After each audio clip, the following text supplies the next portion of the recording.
Welcome to the Hey Docs podcast with your host, Jill Allen.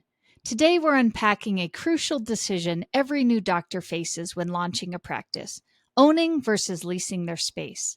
I'm thrilled to have the experts from Dental Real Estate Partners, Doctors Andrew Welling and Reed Faldette, with us to discuss the challenges and opportunities in finding the perfect location for your startup. We'll explore why leasing isn't as simple as it may seem, the benefits of owning your practice real estate, and how new doctors can navigate the barriers to ownership for long-term success. Let's jump in. Hey docs, on this podcast, I talk about a lot of different ways you can set your practice apart. But here's one that might surprise you. Maybe you haven't thought about it before, but the equipment you use can make a big difference. Not just for the patient experience, but for you and your team too. That's why I want to let you know about a new line of orthodontic equipment from ADEC. I visited their headquarters in Oregon earlier this year to take a sneak peek for myself, and I have to say, I was impressed. ADEC has manufactured award-winning dental equipment for 60 plus years, and they're bringing that same level of excellence to ortho. From comfortable, compact patient chairs to a versatile workstation and delivery to ergonomic dental stools, ADEC orthodontic equipment is designed for a smooth and easy workflow. Day after day, patient after patient, see the difference it can make for your practice. Click the link in our show notes to learn more about ADEC Orthodontic Solutions. All right, everybody. Reed, Andrew, I am so excited to have you guys on Hey Docs. And I have been looking forward to this podcast because I know that we're going to cover a lot of really great information today. And you guys are going to give us some good things to be thinking about as we're going through this. So I'm wondering if you wouldn't mind, in case our listeners don't know who each of you are, can you talk just a little bit about yourselves and the company? My name's Andrew Welling. Just a little bit about me. I get to wear a couple different hats in my life. First and foremost, I am the husband to a wonderful wife, Katie, and then I'm a proud father of 4 amazing kids. And so professionally, I am an orthodontist. I'm a practicing orthodontist, the co-owner of a multi-location practice just outside of Salt Lake City, Utah. And anyone who's a practice owner knows that that is a full-time job in of itself, and it comes with a lot of ups, downs, challenges, and fulfillment, but it's something that keeps pushing me each and every day. I've always had a lot of interests and passions in my life, and so that's kind of what got me into the world of real estate. And I had the opportunity to work with a private equity group that specialized in acquisition and management of value add and core plus commercial real estate. And really, that's just a big fancy title for they bought big buildings. And being able to be in that space and do that, I just got to see, the power of partnership in real estate, and that when you're able to collaborate with like-minded people with a common vision, that you can really create some incredible win-win opportunities. And so with that experience and my history with my partner here, Reed, we would kind of talk about our experiences in our practices as well as in real estate. And we just realized there was a really big need within our own profession. And so that's what led to the formation of Dental Real Estate Partners. And really our venture and our goal is to help our fellow colleagues gain control of their practice real estate. And so we really believe that the number one best thing you can do is own your practice. But next to that, the best financial decision you can make is controlling your practice real estate.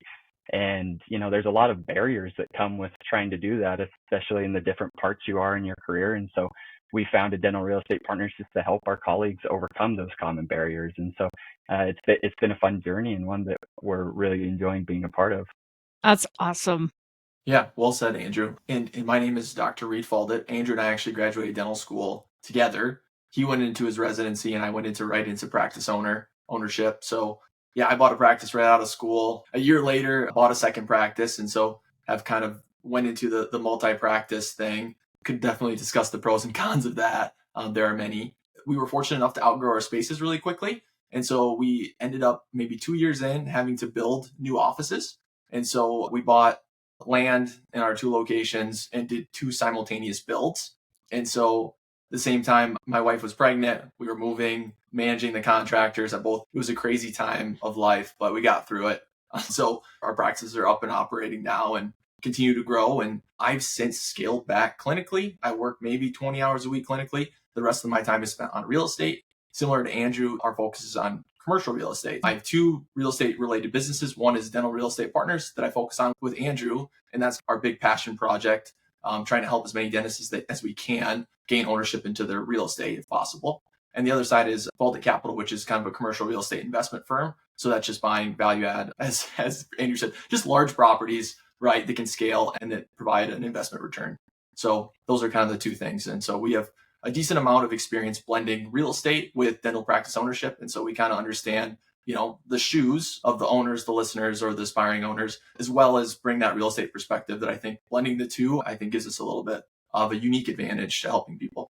Absolutely. Oh, I love it. I love what both of you are doing and just kind of the unique approach that you're taking within our industry. So that brings me to where I would like to jump off here in our discussion today in just kind of talking about the whole versus leasing. You guys have both been in these situations before, and I'm wondering if you can just talk a little bit about those challenges. And as you know, I do a lot with startups, and this is where we start the demographics and finding that location. Do we lease for 10 years? Are we able to buy? How does all of that work? And is this our perfect location for the next 10 years, but is it going to work for 20 years? So I'm wondering if you can talk a little bit, give us some insight on what you are seeing, how you might approach it from business perspective, not only being orthodontists that have been in that space before and in those shoes, but also from the other side of it. And just talk to my listeners a little bit about that. Sure. So I can leap off with that. So I guess it all starts with the location, right? Like you first figure out what market you want to be in. That's always number 1. And from there, you got to find a suitable space within that desired location, and then at the right price point as well, right? So it's kind of meshing all those 3 things together and trying to get the stars to align. And so like anything, the more options you have, the better, right? If you go into a market and you have one option, you have one option. You don't have a lot of leverage there. You're kind of at the landlord's mercy for negotiation if you're thinking about leasing. And so one of the things we always talk about is opening up the idea of possibly owning to give yourself more options. We'll talk about the benefits of owning from an operational controls perspective, from a financial perspective. But in the front end of this, when you're just talking about leaping off into ownership, right, it's how can I give myself more options? And so one of the options we want to put on the table is owning your real estate as a way to plug your startup in, or maybe do an acquisition, whatever it is. Do you have anything to add to that, Andrew? Yeah, and I just think it's challenging. Kind of you mentioned it. It's meeting the needs of you as a today startup and owner versus those needs that you're going to have 5, 10, 20 years from now. And the walls of the practice is really where you plant that little seed of your startup and your vision, and you want it to be able to allow it to flourish. And you don't want it to have such high financial risk at the start that it chokes out that cash flow and things like that. But you also don't want it to limit your growth in the future. And so it's really a tightrope walk that you're doing, trying to find, okay, how do I make both of these people happy and make sure that I'm doing the thing that's best for my practice now, but also it's going to be best for me in the future. Yeah. And I think that is such a hard thing that, when I'm working with doctors who are, looking at this is, okay, I'm making this decision on the information that I have right now, knowing that my career path is 15, 20 years potentially. And, is the size of space going to be big enough? Is, the demographics are great now, but what does that look like 10 years from now? All these different things. And so I think that it can be really easy for us to just kind of default to leasing, right? Like, it seems like it's less of a risk maybe sometimes to just be like, well, I can always change my mind in 10 years. I don't always think that that's the smartest move, but I feel like that's an easy move a lot of times. And so I'm wondering if you can kind of dive in a little bit more and talk to us, because you have that perspective of knowing what it's like and, on the ownership component of it. If you can kind of talk to kind of the pros and cons or the comparison of leasing, and responsibilities versus ownership, and kind of dive into that for us a little bit. Because I just don't feel like we talk a lot about this. You may get from the banks, you just have to meet these parameters and you can rent it back from yourself. And it's just that simple. but there's a lot more to it than that. Yeah, definitely. So there's something that just feels comfortable about leasing. And I don't know where that's ingrained. I think it's a lot of our experience in, the residential sector. Maybe we went to residency and we rented in 5 different places as we moved from dental school to residency and then moving into that first location where we're going to practice. And so we're familiar with that. And I think we maybe unwisely draw comparisons between the two where residential leases and commercial leases are very, very different. I mean, probably the 3 biggest ways that they're different is the lease term, how long that lease is going to be, what you have to put into that space, and then lastly, what your responsibilities as a tenant are. As you think of residential, you can move and, you have a year lease, maybe you have a 2-year lease, and you have flexibility. You're going to be there just for a short amount of time. That's not the case with our practices. When we're going in and we're investing and we're doing all those things, not only would we not want to do that, we can't do that. No bank is going to let us have a 1-year lease because they're going to be lending you money and they want to know that you have a spot to practice. A lot of times you're 10 years, that's not a flexible arrangement. That means for 10 years, you have an obligation to pay that rent for that space. And then secondly, what you have to put into that space. And so, you don't move into an apartment and purchase $500,000 worth of furniture. That's just not what happens. And not only that, you aren't told that you have to leave all that furniture when you move and go to your next place. I mean, that's the situation. Is we're building out our offices, is we're going in and we're investing in a space and we're putting, $500,000 to $750,000 into it. And you have to leave that there if you decide to leave later. You can take some equipment, but you can't take your plumbing, you can't take your electrical, all that money that you put into the space. And so, that's a big difference. And then lastly, I think it's what our responsibilities are as tenants when we are leasing or renting a home. If the dishwasher breaks, the lights go out, you call landlord and someone comes and they take care of it. And that's really nice. For most leases are triple net leases. So you are responsible for property tax, for insurance, for maintenance, for property management fees. So when that HVAC goes out, you're the one who's going to go and you're going to put the money into it. And so as we think of leasing and comparing what a commercial lease looks, it looks a lot more like ownership. It does than we're renting a space. We need to make sure that as we're putting that investment into that future practice, that we really know what we're getting ourselves into. And if there's a different option that makes more sense for us. Yeah, that's nothing to add there, Andrew. Well said. Yeah, I was going to say, how can you add to that, Reed? You're so exactly right. And I see this over and over again, after 18 years of doing startups and working with doctors, it absolutely is that. It is so much more like ownership and less like leasing because, I've seen hundreds and hundreds and hundreds of leases. And it is usually the doctor's responsible for pretty much everything. Somebody breaks your window, guess who's paying for it? Not the landlord. You are. That, like you said, the HVAC goes out, paying for it. You're paying for it. I mean, it is very cumbersome sometimes. And I think, you walk away at the end of 10 years. And if you haven't renewed that lease, you're like, well, I just paid a whole lot of money and I've got no equity in this. And now I'm, renewal and, I'm trying to kind of either stay here or I'm going to start completely over again. And I think that's what we tend to see. I think you guys would agree is, at about that 8 to 10 year mark, you've got doctors that are like, yeah, I'm done with this. I'm ready to get into ownership. And this is what I love about your business and why I wanted to really be talking about this a little bit. I want you guys to kind of talk about the flip side of it. It sounds scary to think about, I'm going to do a startup and I'm potentially going to own a building or I'm going to own some property. But let's just kind of talk about that and what doctors should be thinking about before they just jump right into what's comfortable and, what they should be thinking about and what they could potentially be missing if they are not at least investigating ownership on the front end. I think you touched on a lot of things when Andrew touched on it with just all of the financial obligations to leasing, right? With no equity.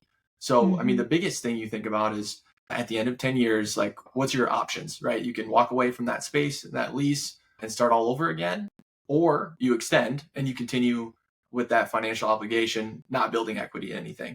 So I think what we're focused on or what we want people to think about is, well, how can I basically get my space and build equity in it over in time and have options with it in any time increment that we want. So, I mean, if you own your own space at the 5-year mark, right, and you're like, I need more space, I've outgrown it, you own it. You can knock out a wall, you can move into the adjacent space. There's lots of options with it from just an operational standpoint that it is actually more freeing and more flexible than what a lease is, and which is somewhat contradictory to what we think of when we think of leasing as more flexible, owning is more rigid. And so the opposite, owning gives you the greatest flexibility. So really thinking about that when you're getting into it. So I touched on that a little bit earlier, of just, you might have only so many leasing options, but if you're opening your mind up to ownership and you're like, if I could own and I have the financial means to own, a lot of us put these, we talk about already with lending, there might be some barriers for you to obtain financing, but through a partnership, you might be able to do this, where you can buy a multi-tenant location and you can occupy one of the spaces.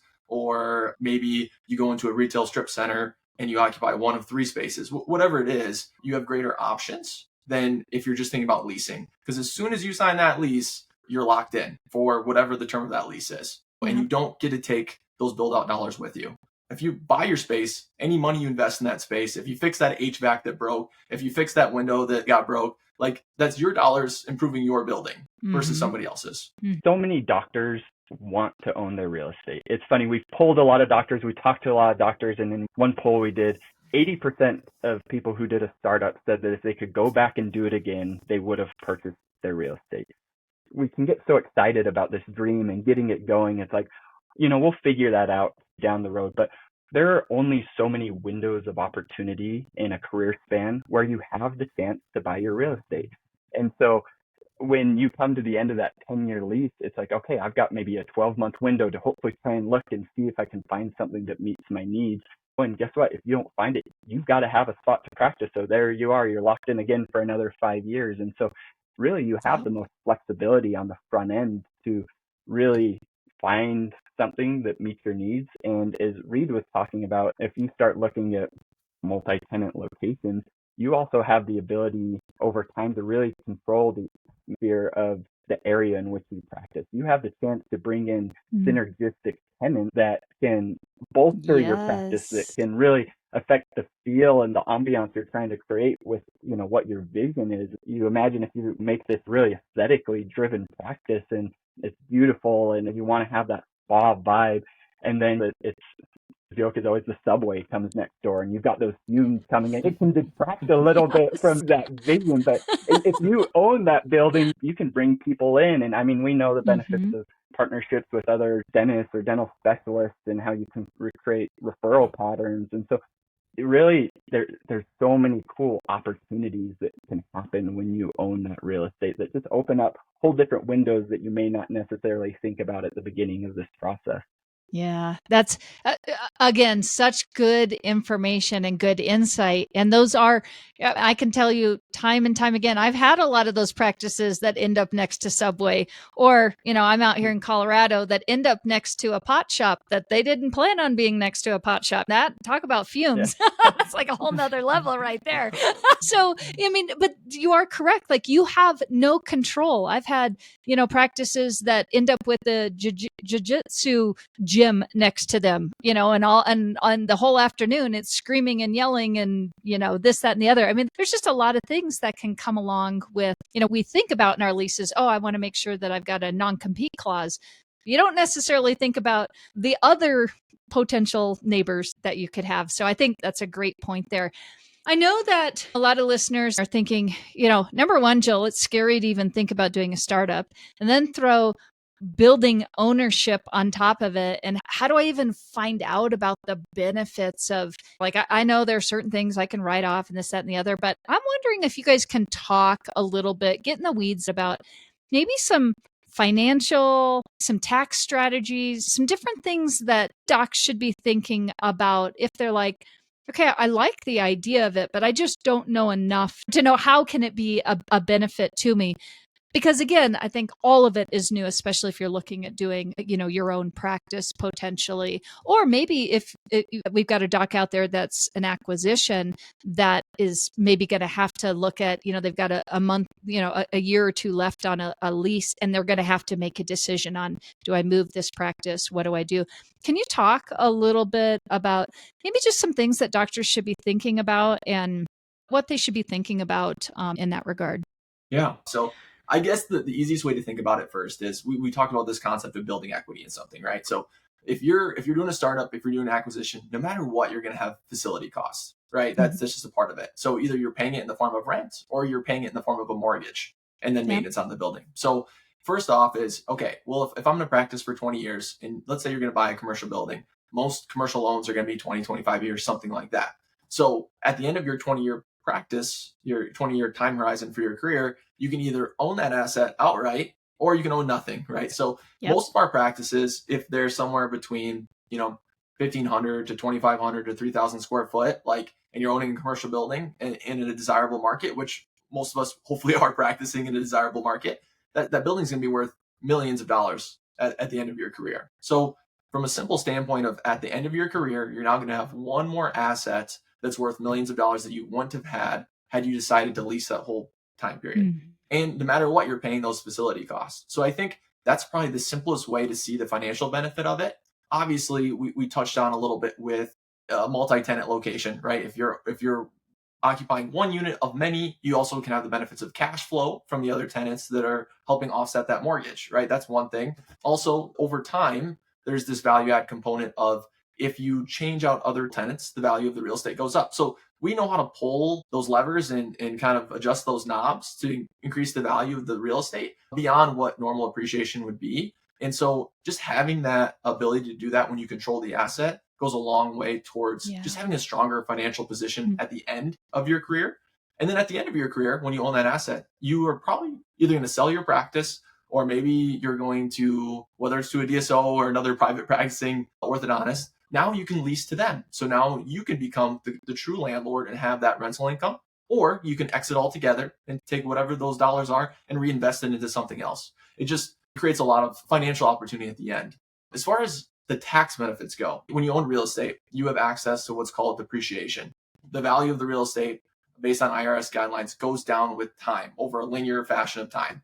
You can do something called a cost segregation study on your real estate, which allows you to take more depreciation on the front end of your ownership. You can kind of scrunch it all up. And so you can take larger sums of depreciation early in ownership.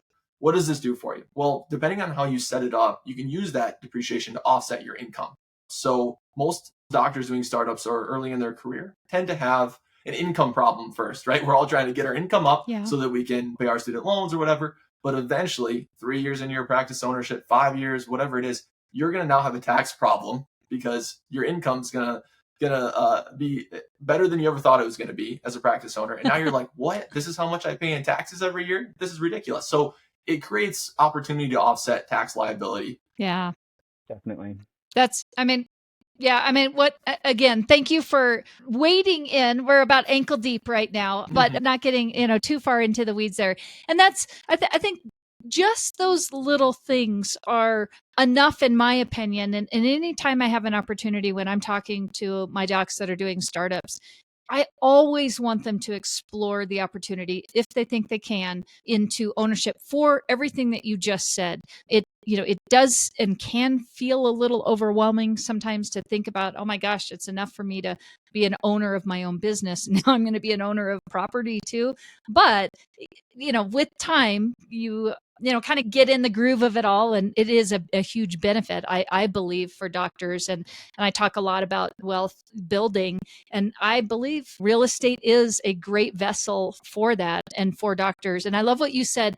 There are truly only certain windows in our career where you're going to be able to do this, especially with your own practice, especially if you're tied up in a 10-year lease or whatnot. You're only going to have certain periods of time where you can do that.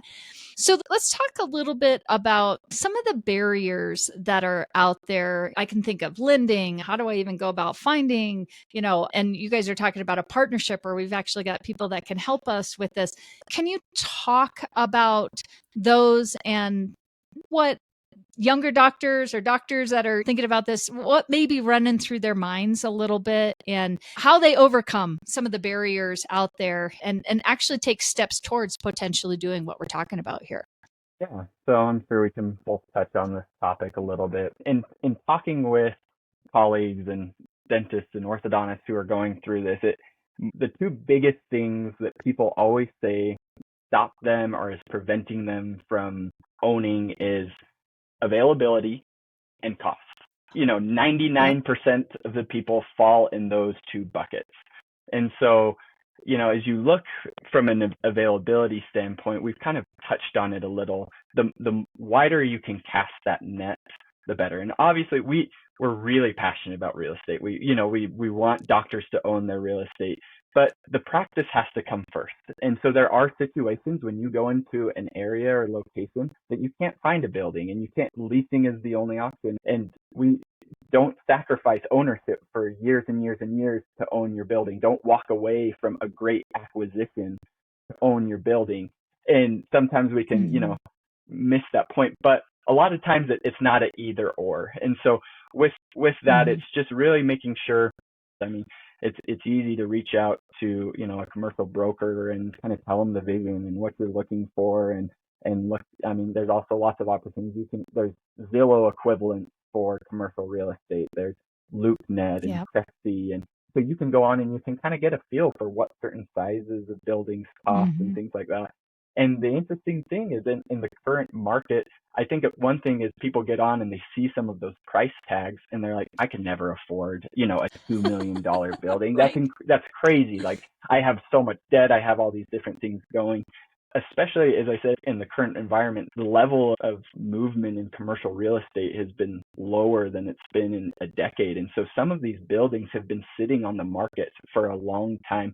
And you would be amazed at how many deals are on a $2 million building are actually selling for $1 million, $1.2 million. There's opportunities to don't be sticker shock when you first see things and realize that sometimes there is opportunities to negotiate and sometimes substantially. And so we all know running and growing an orthodontic practice isn't easy, and technology is supposed to help you, but oftentimes your practice management software doesn't. Some of them are even clunky and need lots of third-party add-ons. That's why I recommend Greyfinch to my startup and existing clients, because Greyfinch is different. Greyfinch is an all-in-one web-based platform that saves you time and boosts your client base, productivity, and bottom line, with no downloads or third-party software needed. It even has tools you can't find anywhere else, like televisits, two-way email and text messaging, a patient self-service hub, and much more. Want to see how it can grow your practice? Visit greyfinch.com/Jill Allen and see why countless leading practices have made the switch. Hey docs, let's talk about Smile Suite, because it's not just another scheduling system. It's a game changer in the world of new patient management. And as a proud Smile Suite partner, I've witnessed the incredible impact it has on practices of all sizes. Smile Suite means your new patient calls and web leads are expertly handled 7 days a week, even during nights and weekends. And they offer top-notch customizable presentation software and seamless post-consultation follow-up. It's like having a secret weapon for your practice's success. Curious? Dive into the revolution at getsmilesuite.com. And don't forget to mention Hey Docs to unlock some extra goodies. Elevate your practice with Smile Suite, because every smile deserves a suite of excellence. From a capital standpoint, that's one of the big things that's saying, okay, I already have all this debt. I have my student loans. I'm going to have the build out costs. How in the world can I stack, a building on top of it? And Reed really hit on it well. There's a lot of things that you're going to pay either way. You're going to pay the mortgage or you're going to pay the rent. And so really what it comes down to a lot of times is down payment. And there's a lot of different ways, there's conventional loans and there's SBA loans, but a lot of times if you're doing a startup or something, they're going to want anywhere from 10 to 20% of a down payment. And on a big building, that can be scary. And so that's sometimes where partnerships or, being able to lean on someone else to get that upfront money, because once again, the practice comes first. You do not want to move all of your money that you have and that you need to get, oxygen and life into your practice into real estate and then be cash flow constrained, that you can't do the marketing you need and you can't do the different things that you need. And so once again, that's where sometimes you can find these partnerships that can allow you to get that money up front without burning all of your liquidity. And so, those are a couple, as I said, the availability and the capital restraints that I really see being big barriers and maybe turning and scaring people away from owning their real estate. Mm-hmm. Yeah. I don't think you want to underestimate the value you have as a dentist, right? Like, you are a very lend-worthy owner, tenant, whatever. Like, so you have the power to go into a vacant office space or whatever and make that building so much more valuable, because your practice, right, inherently makes that building more valuable. You are an attractive tenant. You are an attractive lendee. So don't undersell yourself. Like, you can do more than what you think. You can also negotiate better financing than an average investor can. So, and even on top of that, when you partner with somebody, such as like Andrew and myself, who have done a decent amount of commercial real estate, we've closed on a lot of deals. Banks can look at us and we can negotiate even a little bit harder than maybe an individual can. And so we can secure better financing, lower down payments, or even a lower fixed interest rate than, maybe you could by yourself or an individual investor could. And so being an owner occupied tenant or an owner occupied user, meaning that you are the landlord and your business occupies the space, makes you a very safe person to lend to. And so that's an advantage. And so again, coming to that full circle about these windows of opportunities within your career, like, you want to utilize that window of opportunity and your advantages to maybe give yourself the best chance of owning your own real estate, if that's what you want to do. Yeah, I love that. So I'm wondering if you can talk a little bit about, so a doctor's listening to this and they're like, okay, I love this. This makes sense. I'm hearing this. If they were reaching out to you guys, just kind of talk about how dental real estate partners, how you work together with the doctors, because I don't think we've really talked about that a lot. We've done a great job at kind of talking about what it means to have ownership in a building, but how does a company like yours come into play and help doctors who, because I think it would be, gosh, I'd feel good as a doctor to know, hey, I've got somebody that this isn't their first rodeo. This may be my first rodeo, but it's not theirs. And I think there's got to be a lot of confidence in being able to talk to somebody. So can you talk a little bit about how you guys help doctors that are in this and a little bit more about the business? Sure. So one of the ways how this came to be is just out of a friend and colleague reached out to me and said, hey, Reed, I want to do a pediatric startup. There's nothing really to lease in this area. I saw this building, this medical building that's going vacant. Like, I'd really like to buy it, but I just can't swing it, right? Like, it just, with my startup loan and everything, it just doesn't make sense. I can't put down the down payment.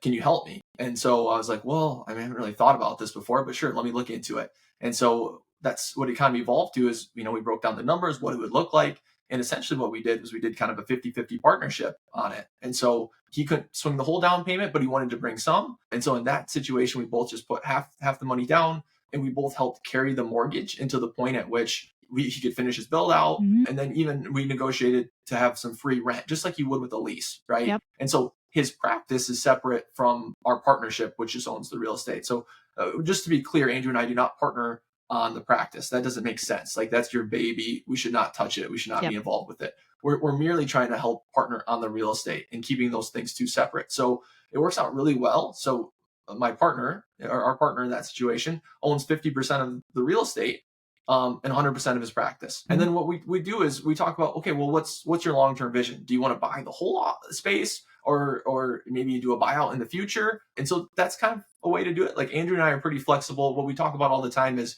if we can't find a win-win situation, we're not going to do it. Mm-hmm. And so we talk to a lot of doctors that don't result in any type of partnership. We just kind of provide them a little information and be like, hey, this doesn't really fit, because either we went out or you went out. Like, it's kind of not a lose-lose, but a win-lose situation. So we say, you can do this yourself. We'll help you. We'll give you some of the information that we think could be valuable to you. If you come back, we'll answer as many questions as you can, but it doesn't make sense to turn into a partnership. The other option is if a dentist let's say they don't want to bring any money to the table. They have nothing to add to the down payment. They're not as liquid. They don't have as Yeah. much cash reserves. And so what they could do is release one option, which is, Oh. hey, you want to lease. So we talked about this. What do you do at the end of 10 years, right? When your lease is up and you want to extend, well, we can build it as maybe in 10-year timeline. That's when you get the option to buy in or buy out, depending on how you want to look at it. And so that's baked into the contract on the front end. There's no ambiguity. There's no like, what if? It's contractual. So those are kind of probably the two most common ways. I have another dentist that is looking at a multi-tenant space, wants to acquire a practice that's within that multi-tenant space. And so it's kind of an interesting situation. This is kind of a cautionary tale of not owning your own real estate, is that dentist in there has 1 year left on their lease and they're trying to sell their practice. So any new dentist that comes in that wants to buy that practice has to renegotiate a new lease with the current landlord. So that's tough. Like, what if they don't get that done? You're not going to be able to sell your practice. I mean, you're going to have to, so this is even one step further is, well, then this dentist looking to acquire that office is like, well, what if I just buy the real estate? If I'm not able to close on that practice and they have to vacate, I can swallow up that second generation dental space and move my practice into it. Yep. You don't want to be on the other side of that where you don't have options. And so that's what we're trying to promote is give yourselves as many options and control as you can to put yourself up in the best situation possible. Yeah. Yeah, definitely. And I mean, just Reed really outlined the most common ways and explained it very well. I think it's just every deal, every property is unique. And so the same way that if you were to just go and invest in any property, you need to underwrite it and really understand the ins and outs. The same thing happens. And so, that's why people reach out, they kind of send financials. They say, this is what it is. This is maybe what rent is looking like in the area. And then you can go through and figure out the numbers. And sometimes it's like, this doesn't make sense. Like this wouldn't make sense for either of us to go in on this, or, maybe, this makes great sense for you, but it's not really something for us that would, be able to be a win-win. And so just understanding it's every deal, it's individual and unique, but kind of the ways that Reed highlighted are, some of the most common structures that people are looking at. Yeah, that's great. And again, I love that this is just opening up doors for doctors to have more options, because I have felt like for quite a while, it is you either lease, and that's kind of the safe, way to go. And if you're really lucky, you might get to buy, but you got to have a whole lot of money, and you probably aren't even doing that until 8 or 10 years in. And I just love that you guys are just taking this new approach and saying, hey, in a partnership component here, we may be able to have a win-win for everybody right from the beginning, and you're building equity right from the beginning versus having to wait and push that off 8 years, 10 years, 12 years, wherever that's going to be. As we follow up, I just had a question that kind of, came into my mind a little bit. And that was, do docs need to, if they're thinking about this, is there anybody that they need to be talking to before they're talking to you? So let's just say, they're thinking, I just listened to Jill's podcast. I think this is actually, I would love, that's always been my goal to own. Do they need to be, have some type of pre-approval in place from a bank ahead of time? Do they need to have a commercial broker, or do they need to have already identified locations before they're reaching out? Or are they able to just be like, hey, I just kind of need to kick some things around and you guys will help direct them? What's kind of the best entryway into having these conversations? I think we get really in any stage of the process. Sometimes you just need someone to bounce ideas off of. And so, like I said, not most of our conversations don't result in any type of partnership or transaction. Most of it is just us trying to give a little bit of advice and insight to help our fellow colleagues. So it doesn't really matter at what stage in the process. Obviously, anytime you're armed with more information, it helps us help you make a decision. So if you come with us and say, hey, this is the building I'm looking at. Here's the current tenants in place. Here's the rent roll. Here's the P&L for the last 12 months. Like, oh, now we can start crunching some numbers and see how it looks. Versus, hey, I think I want to buy a building someday, right? Like, well, okay, well, let's talk about that. We definitely can talk about it. It's just we can't probably give you as specific of advice. So the more specific the information you bring to us, the more specific advice we can give you. But happy to entertain any conversation at any depth is what I would say.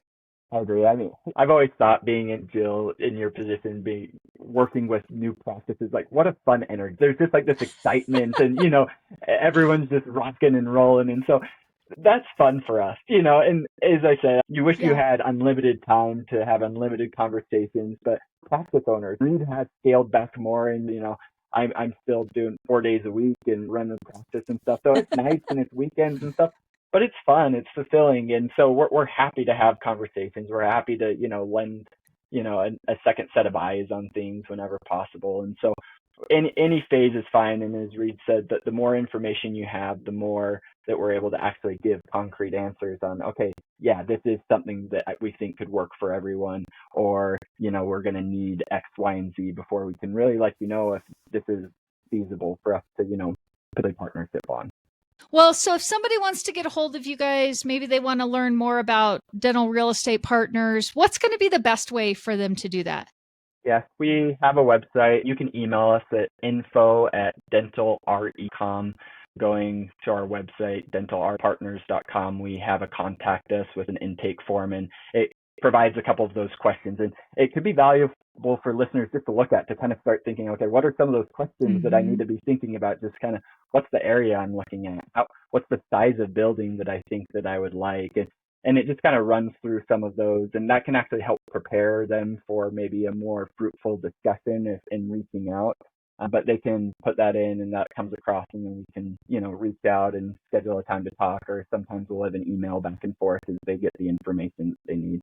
Great. Well, guys, this has been awesome. The information that you gave is great. And I really think that there are a lot of docs out there that just didn't even know that there was an opportunity to do some type of a partnership potentially with their real estate, if they can't do it all right from the beginning. And so just knowing that you guys have, for our community, I think of myself in there because I'm working with so many doctors, and I know that for the most part, everybody wants to have ownership of not only their practice, but the property that goes along with it. And just knowing that you guys have put so much thought into this and are helping doctors get to one more vessel of wealth management there, and I really appreciate what you guys are doing in this space. And I'm sure there's going to be a lot of docs out there that are like, okay, I know who I'm calling now. So, well, as we finish up here on Hey Docs, one of the things that I like to do is finish us up with the speed round. And I don't know if you guys want to take a question at a time or both answer independently, but are you guys ready for the speed round challenge? What is your go-to productivity tool? I need more productivity tools. I mean, my go-to is using my phone and saying, set a reminder for Tuesday to get this thing done. I am a very simple person, but I use my phone reminders every single time, multiple times a day, to make sure I'm getting the tasks done that I need. Reed, how about you? Yeah. So I have an app on my phone. It's called Todoist, I think, and you can categorize things, and that's what I have to do. It's my mental dump as I'm laying in bed at 10 o'clock at night. I'm like, I got to do this thing. So I quick just dump it on the list, and I organize it later. And then I try to structure. I tell you, the next thing is my Google Calendar. I block out times just like you'd block out times in your dental practice for different procedures. Mine are like productive things that I need to work on, and so it's every day looks about the same. I use the same times for the same things. So Dan Martell's book, what is it? Buying Back Time. Great read if you're looking at productivity. So I would recommend that one. Oh, that's great. I'm always looking for books to read, and that has not made it onto my list yet. So thank you for saying that. Early bird or night owl? Early bird. With 4 kids, the only predictable time of my day is when everyone else is asleep. And how about you, Reed? I've been that way forever. I just find that I'm twice as productive with my time in the morning that I am in the evening. And even in dental school, I would try to do all my studying before my first class, and then I never have to study in the evening. And that was always kind of my goal. What was your first job you ever had, Andrew? First job you ever had? First job I ever had, I worked on a farm. I picked all sorts of produce, but radishes was one of them. And so I'd pick these radishes, and for every 10 things of radishes that I bunched, every 10 of those I would get 10 cents. And so, I would just sit and pick away, and looking back, it was a pretty poor ROI, but it taught some good work ethic and things like that. So yeah, that was my first. Love it. It's funny. It's the same thing. My first job, not for radish picking, but I worked for a farmer. So I was a farm hand. I grew up in Iowa. I live in Iowa. And so, yeah, it was a rural community. And so that was the best job, is just manual labor out on the farm. Yeah. Yeah. And it does definitely teach you a lot for sure. My grandparents were farmers, so I spent a lot of summers on the farm. How about this one? What would you say has had the most tremendous impact on your professional life? I would say for me is I've always kind of believed in a who, not how approach, and finding those people Mm. who have done the things that I wanted to do and learning from them. I think so often we've gotten to where we are in life by putting our heads down and working, and we've been able to do that in a Mm. silo. But so often, what's gotten us here won't get us there. And so being open and willing to meet people who've had the experiences and done the things that you want to do and get them to listen. And I mean, that's put me farther ahead, personally and professionally in my life than probably anything else. Yeah, that's great.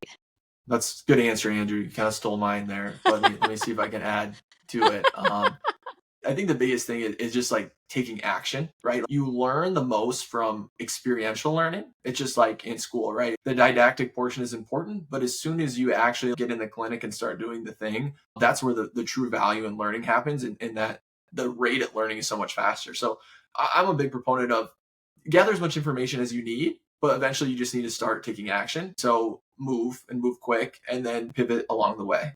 What is one business skill you think everybody should have?